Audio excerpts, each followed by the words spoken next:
Всем доброго времени суток! У меня сегодня для вас нереально вкусный торт Баунти. Он очень нежный, он просто бомбезный торт.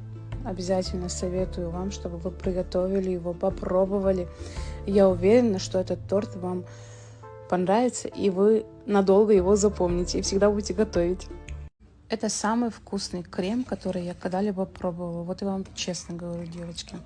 Тут все как обычно, как мы делаем заварной крем, но у нас тут еще и входят сливки. Сливки мы добавляем с молоком, и все это мы увариваем на медленном огне, пока у нас не станет булькать. И далее мы сюда добавляем шоколад, все хорошенько перемешиваем, добавляем сюда творожную массу, точнее творожный сыр, тоже прям перемешали.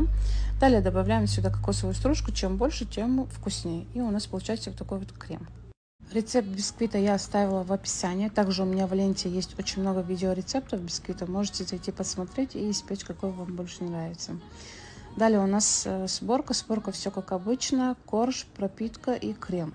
Пропитка у меня тут шоколадная. Можете использовать, какой вам больше нравится. Собираем все как на видео. Выравниваем оставшимся кремом. Обматываем пищевой пленкой и убираем в холодильник на сутки, чтобы он у нас прям хорошенько пропитался. Далее мы полностью ганашем сверху, покрываем его. Можете по желанию украсить, как вам больше нравится, но я не стала сегодня особо возиться и украсила кокосовой стружкой. Вот и все.